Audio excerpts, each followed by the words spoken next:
Good afternoon. I'm Beetashok Chatterjee, an ex-sea captain and now a full-time wannabe writer and blogger, published author also. Welcome you to this session of the Delhi Book Fair pragatiE Vichaar Literature Festival. Today, I'll be talking to two ladies, both writers, and apart from that, both phenomenal achievers. We are here to discuss, is marriage a sustainable institution or a necessity? I'll repeat that. Is marriage a sustainable institution or a necessity? Sujata Parashar is a prolific writer, has written 11 books across genres, and the 12th one, I believe, is coming up next month. And apart from being an award-winning writer, she's also a psychosocial trainer and the founder of a talk therapy-based platform. Amita Nigam Sahaya is a social entrepreneur and a gender activist. She has founded 3 NGOs. She has authored and edited 7 books on women and gender issues.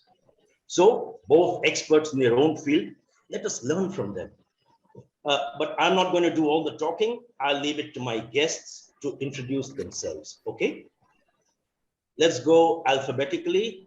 I have no favorites. Ita, you first. Please tell us something about yourself, your writing, and your social work. Thank you, Beetashok, and thank you, Delhi Book Fair, for inviting me. And I'm really looking forward to this session with this wonderful co-panelists. Beetashok has already said a little bit about me, but just to reiterate, I am Amita Nigam Sahaya. I'm a writer, translator, editor, social entrepreneur, and keep exploring the gender space and through various milieus. I've written 8 books. The latest is The Shadi Story, and therefore I'll be getting a chance to talk more with a kind of research and interviews and both empirical and secondary, which I have done. This book is published by Pan Macmillan, and it actually explores the socio-economic, cultural, religious space of marriage, of the Indian wedding, largely focused on the Indian, North Indian wedding. But, it I think, crosses into so many different genres. And I think, these questions, I'm looking forward to hearing them and being able to share some of my thoughts with the audience. Thank you. Okay, right. You mentioned you're a gender activist. Can you just elaborate on that a little bit? What is that? Just a women's rights activist or what? So the thing is that my NGOs basically combine research with practice. And therefore, while we are working at the community level with women and children from the underprivileged sections of society, sort of giving them remedial education, and with the women, we are doing skill training and, giving them an opportunity basically to, in some ways, empower themselves. So doing all of that, we also are trying to combine that with the, with the research areas, because only then does it make any sense to fuse the two. And therefore, my research has brought me about to co-found the Sweden-India Gender Network, Equal World, Equal Spaces, a concept in gender. I have also contributed, to the course material of the Gender Studies School in IGNOU. So all of those things. Very impressive. Sujata, it's your turn now. Please tell us something about your books and your other work. Thank you, Ashok. Firstly, it's an honor and a pleasure to be present here at the 2nd edition of pragatiE Vichaar. I was there in the 1st edition as well, so I'm really glad to be back again and share my thoughts on this very interesting topic. Now, coming to myself and my journey as a writer and as a person, as a professional, I call myself a professional gypsy. So I started. Let me start with my writing journey first, and then briefly I'll touch upon my other side of the work. Sure. So I started off as an accidental writer in 2009. That was when my first novel, In Pursuit of Infidelity, was published by Rupa. It went on to do extremely well and catapulted me into the world of writing. Since then, I have written 11 books, and my 12th, as you mentioned, is to be launched, just later part of this month.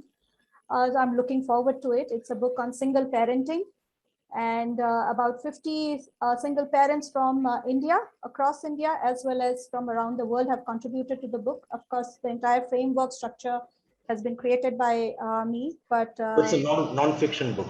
it's a non-fiction. Okay. I write across genres. So I started That's off right. with the Pursuit series, which made me really popular. And the theme of the stories are different under the series. I've written 4 books under it. My latest, actually, which was published earlier this year in February, In Pursuit of Mi Amor. It's a story of two, the protagonists, both of them are above 40. So it's a mature romance. And while both have gone through various multiple relationships, they shy away from marriage. And I think that is the reality today. And that's the subject also today, what we are going to talk about. So what I want to bring attention to, to the fact that I've been writing on this theme for a very long time now. As I mentioned, I've written 4 books under the Pursuit series, all on different aspects of intricacies of modern day relationships, including love and commitment. So that is one. Then I have also written a socio-political thriller, which did extremely well. And I have written a couple of nonfiction. The second one, as I mentioned, is on single parenting, which is just about to come out. Now, touching upon the other area of my work, it's quite similar to what Amita has been doing, or she's doing now. Although I started off, I did my master's in human rights and then stepped into the social development sector. Before that, I was with the civil aviation. I mean, I started off my career with a European airline, SAS, Scandinavian Airlines, a European carrier. And then I decided to do my master's in human rights, after which I joined the social sector, and I worked extensively across board, from grassroots level work to research and everything. Especially with adolescents, women issues, welfare issues. And then in 2017-18, I started my talk therapy based platform, which is Talk It Out Express, where the aim is to enhance emotional health and emotional well-being. So that is my other area of work that I do. And so I have 3 verticals under it. The first one is face-to-face counseling to enhance emotional health. The other one is a workshop mode. In the workshop mode, we do intimate workshops with corporates and with groups. And the third one is a club, which I run, where we have meaningful, fun conversations, and in the process become talk buddies. So yeah, that's very briefly about myself. Thank you. Okay, very impressive. Amita, in your book, The Shadi Story, you have related a moving incident that took place at a family wedding during your childhood. How the father of the bride whipped off his turban from his head, which we know is a symbol of masculine pride and honor, and he placed it at the feet of a furious Bharati who was intent on, making a scene and threatening to call off the wedding. It was an act of sheer supplication and a plea for forgiveness. So, the bride's father just wanted to save the wedding of his daughter from getting aborted, and his family is going up in smoke. So really, sad. What did that tell you as a child about the power dynamics between the girl walas and the boy walas? Does that skewed equation exist even today? So obviously, this incident left a very deep impress on my psyche, and probably kept working at some kind of subliminal level. So when I began writing this book, this was one incident that I wanted to refer to in my preface as a kind of, an anecdote in my most impressionable years, which shaped ever after, I think, my outlook to marriage. Because what happens is normally marriage is about glitz and glamour and coming together of the kin and celebration. But this undertow, which marks the marriage ceremony across boundaries in India, across communities, across castes, across, the economic divide, is somewhere, I think, camouflaged by this blinding light of this celebration. But scratch the surface, go deeper, go a little deeper. And what emerges is that there is a definite hierarchical order to the bridegroom side and the bride side. And if it happened then, the incident that I referred to, it is happening even now.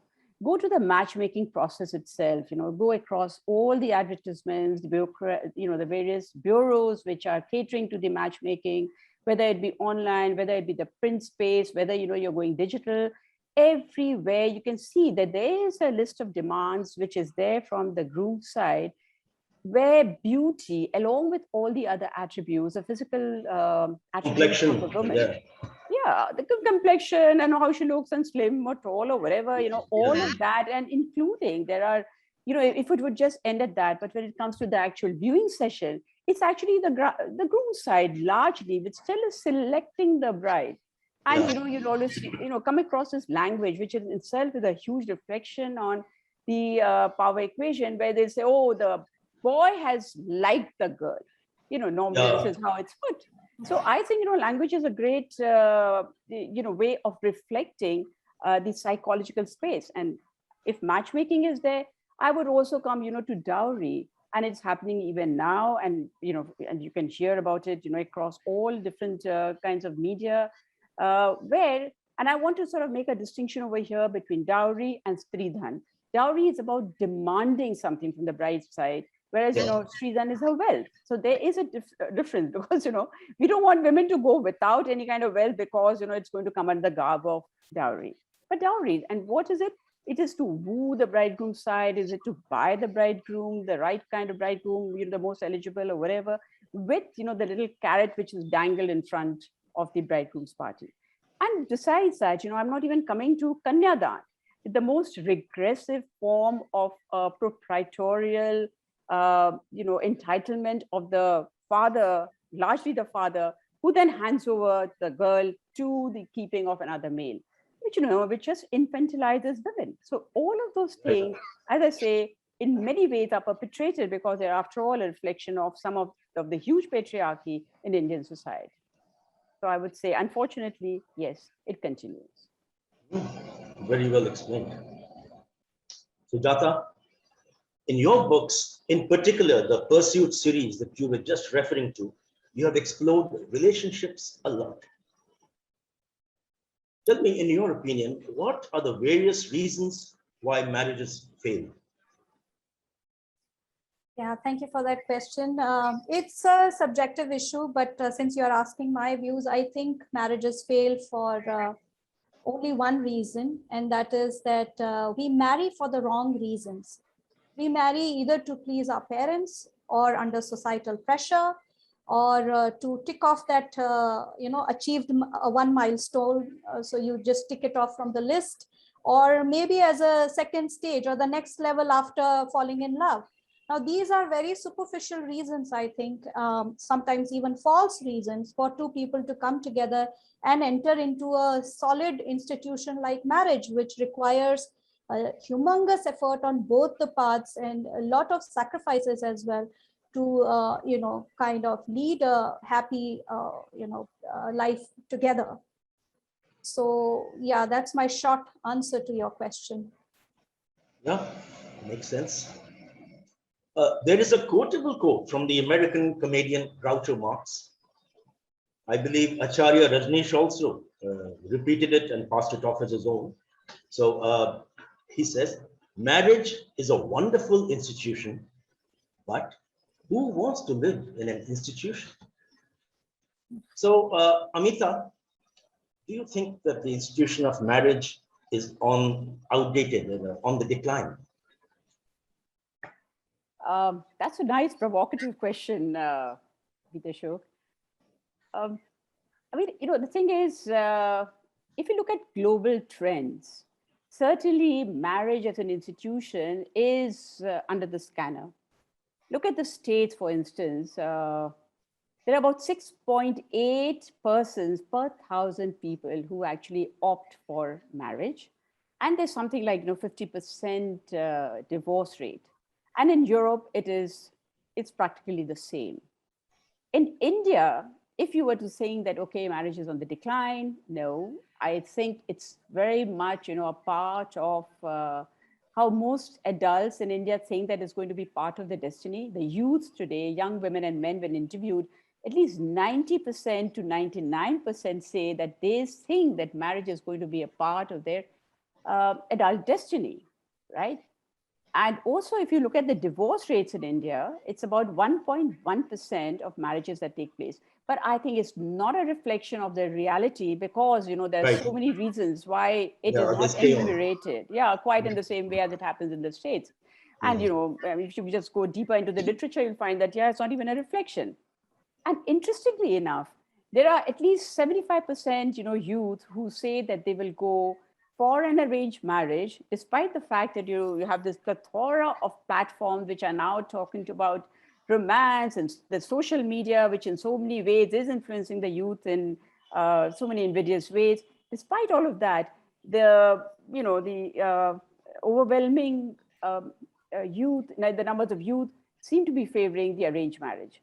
And I want to say that besides that, if you just look at the marriage within, or the wedding, for instance, within the Indian scenario, the market reflects the going trends.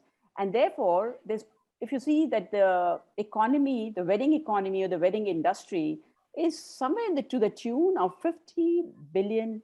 Wow. So, there is straight away a reflection of how the Indians normally think about marriage. And I want to actually give a little quote from sociologists who say that in India, no greater event in a family than a wedding, dramatically evoking every possible social obligation, kinship bond, traditional values, impassioned sentiment, and economic resource. So it is very much a part of the Indian psyche. And certainly the youth is not moving away from there. So marriage is alive and well in India. Sujata, I'm asking you the same question. Do you think the institution of marriage is on the decline? If so, why? If not, why? Yeah, while Amita, what she shared the data with all of us, and quite interesting to note that, but I differ slightly. It might be outdated. Marriage is outdated, perhaps. Sorry, is not outdated in India, perhaps, but it is on the decline. And why I say that, because while doing my single parenting book, I was interacting with a lot of single person households as well, where I covered about 50 single parents, out of which about 5 to 7 single parents wanted to experience single parenthood, but did not want to get married. So there are these, women and men who've opted for surrogacy or for adoption, and they are single parents, but they are not married, and they don't want to get married. So this is based on my research, whatever little, and this is a very small number. I will say that the single person households and single by choice is a negligible number in India, but we have to watch out as a society. We have to be on a watch out for this number, because this group of people are rapidly increasing in the country, and lawmakers and policymakers will have to focus on them, because their needs are different, their way of looking at things is different, their lifestyle is different. So it is a very important group, and we are not focusing on it as yet. We must be doing so. Now, I also feel, want to give out a few reasons why it is on decline. Perhaps it has to do a lot with how millennials are thinking now. Earlier it used to be because of our ancestors, or in the ancient times, people used to get married. It was a union of families. Then it evolved to becoming union of two people, union of love, right? Now people don't mind, I mean, couples don't mind staying together in different forms, or so a live-in relationship or something, but they don't want to take on the responsibility of marriage because it has so many gender roles, and women are not comfortable with taking that on. Perhaps that's one of the reasons. Then even men want to feel secure and stable in a committed relationship like marriage. They want to be sure that they are responsible enough, they can take on that burden, or if they see it that way. A lot of people see marriage as a burden, as a strong something that requires total commitment, and it is such. So if you are not able to respond, it is better to remain unmarried. You're getting everything else. Otherwise, your companionship you're getting, you can have children without, it's no longer a taboo in the country, right? We're going to come back to this. Yes. Right. Yeah. So, Sujata, one more to you. The 19th century French playwright Balzac said, marriage is an institution necessary to the maintenance of society, but contrary to the laws of nature. Of course, he said this a long time ago. But Sujata, what is your opinion about this, the institution of marriage? I mean, do you think it's against nature, that it's unnatural to be true to only one partner for the rest of one's life? Yeah, that's a very interesting question. And I agree with the gentleman, the French gentleman, you said Balzac, right? Balzac, yeah. Yes, I agree with him that, it came into existence because we needed some kind of an order, from our hunter-gatherer ancestors, when they turned to, we became an agricultural society. We needed, the marriage as an institution came into being for two reasons, two purposes. One was to have healthy progeny, and secondly, to expand your wealth, or perhaps bring two families together and become powerful politically, economically, socially, etc. Now, those reasons don't hold valid anymore. Polyandry and polygamy was always prevalent across societies. Monogamy was in fact imposed by the church, and also if we take the Indian subcontinent context, for religious reasons. An unmarried man could not perform certain religious functions if he did not marry. So it was a duty for him. So monogamy is something that has been imposed. Naturally, we were it was practiced across cultures. It still is in about 15 to 20% of societies across the world. Polyandry and polygamy is still practiced even in India. Okay. I hope that answers your question. Yes, but I want to hear Amita's views on this. Amita, is it unnatural to be monogamous throughout one's life? Well, I'm just going to elaborate a little on what Sujata has just shared. And in order to do so, I actually want to go back in time, as as human society was evolving. What emerges, because there have been so many questions put forth by anthropologists who want to figure out how exactly did human society evolve? Were we matriarchal? Were we patriarchal? Were we polygamous? Was it monogamy which was prevalent? And so many questions from there. Friedrich Engel, the 19th century critic, actually puts it across as, kind of a free-flowing choice between women and men, who basically selected each other with the idea not only of fulfilling sexual desire, but also to see who would be the most fertile partner for having progeny. And the progeny or the children were basically looked after by the commune. So from that point, somewhere I think about 2032 BC, the first marriage between a woman and a man was solemnized in Mesopotamia. And after that, of course, the church stepped in, and monogamy and all of that became a part of the structured interaction between women and men. I also want to come to the Indian scriptural reference here. In the Mahabharata, in the Shanti Parv, we have the scenario of Bhishma Pitamaha, the elder, lying impaled on a bed of arrows, and he is giving all his gyan and sharing all his knowledge with Yudhishthir. And he talks about, the various yugas, the 4 yugas, most people are aware of what they are, and how the intercourse between women and men became more structured from the Dwapar Yuga to what we have in the Kali Yuga. As patriarchy stepped in, basically, this is actually the genesis of how, the marriage became a more structured institution with the idea of harnessing women's sexuality. The idea being that, the children born of a womb would belong to a particular man. So the patriarchy, the harnessing of women's sexuality, has institutionalized the idea of the idea of relationship between women and men, and therefore, marriage has emerged from there. But I also want to point out that at no time has this monogamy or the stricture of monogamy been really inflicted on men, or if not inflicted, but at least not been imposed on men. Even Balzac, from the same meditations that physiology of marriage that you have referred to, says infidelity is impossible in a marriage, especially for men. And even in India, it has always been like that. Men have been, free to have their partners or choose. It's always, life is, society has always been. It's been, tilted like that. So 1955, when the Hindu Marriage Act came about, monogamy became more of the legal entity. So monogamy, yes, in some ways it does show that it has taken, these centuries for it to evolve, and find its own expressions. Sujata, is marriage even necessary in this day and age? Do you think live-in relationships, I know you referred to them a while back, do you think live-in relationships can work in a country like India? Not just short-term, but long-term live-in relationships?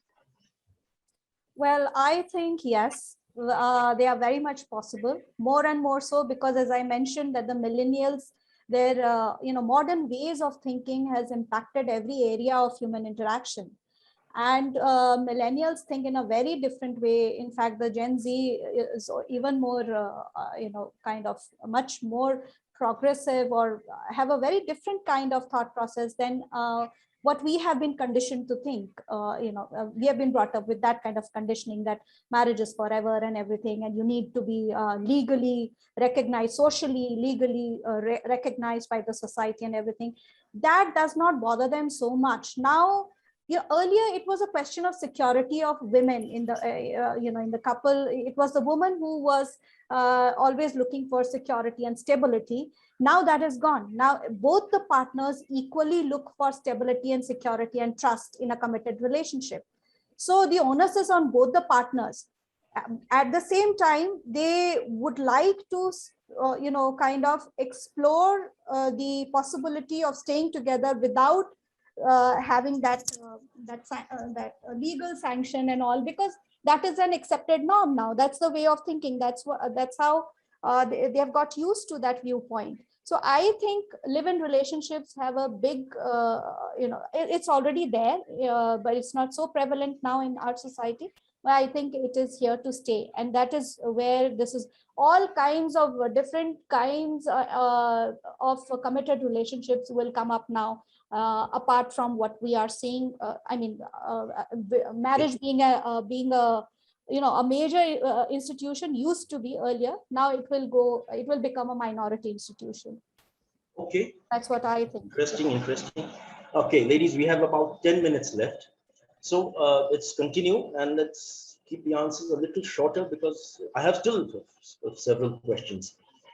Amita, what your opinion is on live-in relationships, and also has the idea or concept of marriage changed with the changing times in urban society?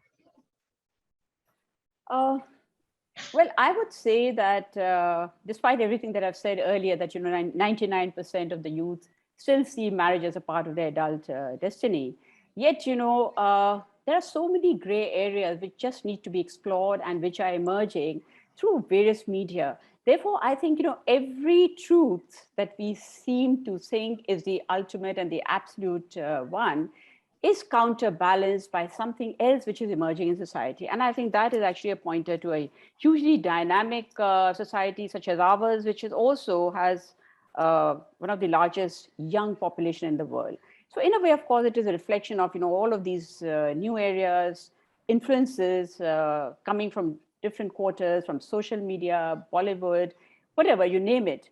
But I just want to come to a pointer that, basically, even if we think that this is a Western influence, if you look at, the marriages, how they have evolved in India, or relationships that have evolved in India, Manu, who sort of has codified the Hindu law in his Manu Smriti, actually talks about the 8 forms of union between women and men, and it's pointed to Gandharv Vivaha or Gandharv union, where women and men actually choose their own partners, and they may or may not solemnize it in the traditional way. And, the Shakuntala and Dushyant is, most people have heard of the story, are, the one of the couples which symbolize or epitomize this particular form of a union.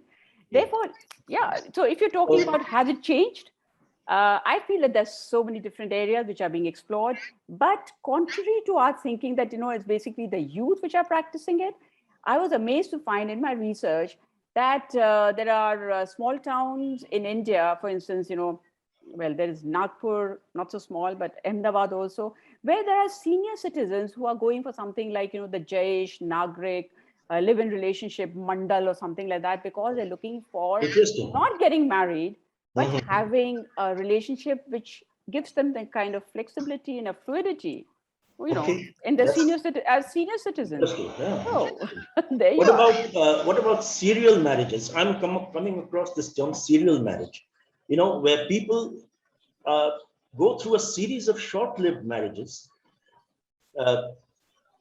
Mickey Rooney, the Hollywood actor, said, always get married in the morning. That way, if it doesn't work out, you haven't wasted the whole day. So, and he practiced what he preached, I believe, and so did Elizabeth Taylor. So, Sujata, will we see serial marriages in the future? Quite interesting you mentioned serial marriages because, Yuval Noah Harari in his book, Homo Deus, a future of humans future or something like that. I don't remember the tagline, but Homo Deus is the book. And in that he mentions this term serial marriage, and he says that it will happen because life expectancy of man will go up to about 500 years. I mean, people will live up to 500 years. And that is an idea or concept that is being backed by a lot of leading scientists, doctors, in fact, even luminaries from the Silicon Valley.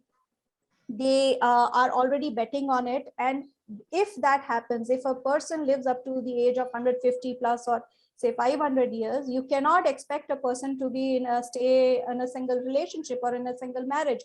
So there will be multiple relationships, there will be serial marriages, and it will how two people will interact in an intimate relationship, all that will be transformed, all that will be impacted if this is true, if the life expectancy of humans go up to 150 plus years. Okay, right. We are running out of time, so I'm going to jump to the last question. I had some other questions, but then a lot of the questions and answers are overlapping, so we will not do that. I will ask you again, Sujata, and later on, and go on to Amita, sorry. Sujata, what are the disadvantages of not getting married in a country like India? Well, several. It's a social stigma to, after a certain age, people start looking at you as an alien. They not only stigmatize you, they look down upon you, they alienate you, they are doubting everything. A single person has to go through challenges on a routine basis. People, single persons, women, whether men or women living in urban cities, if they have to look for a house, for rent, it's Right. extremely difficult to get a house on rent, because people just want respectable families, married, having a child and all. They want to give for houses. School admissions, I think. School admissions. Admissions is huge challenge. Huge problem. Everything, every aspect. So it's quite a big, it's quite a big challenge. Okay, Amita, briefly, anything before I wind up? Uh, I want to I ask. would agree with Sujata over there that yes, it is a challenge. But, interestingly enough, the figures say something that there are almost 73 million single women in the country.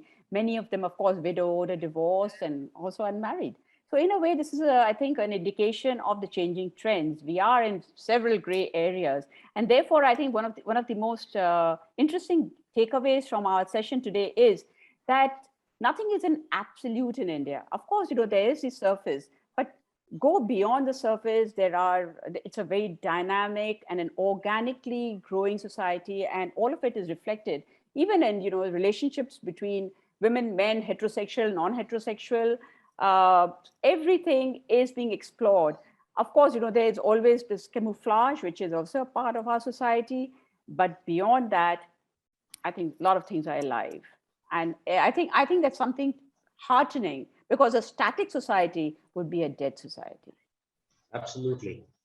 So it's such a complex topic, and wish we had more time, but I don't think so. We just have a couple of minutes. I also need to see if we have any questions from the viewers. Let me just check the screen. I need to put on my specs for that. Oh, I can't see. But anyway, it has been a very enlightening discussion, and I hope our viewers have enjoyed it. And well, thank you, Amita and Sujata.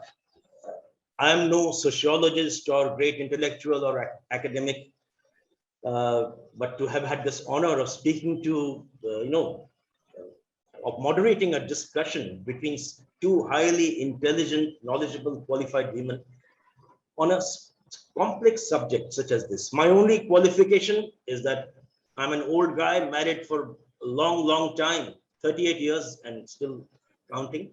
So I have had a lot of practical experience, but whatever theories I have all gone out of the window. I have no theories left. So, but it has been a very engaging and enlightening session, and I hope our viewers have enjoyed it too. So this is Beetashok Chatterjee signing off.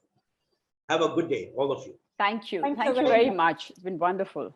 Yes, thank you. Thank you.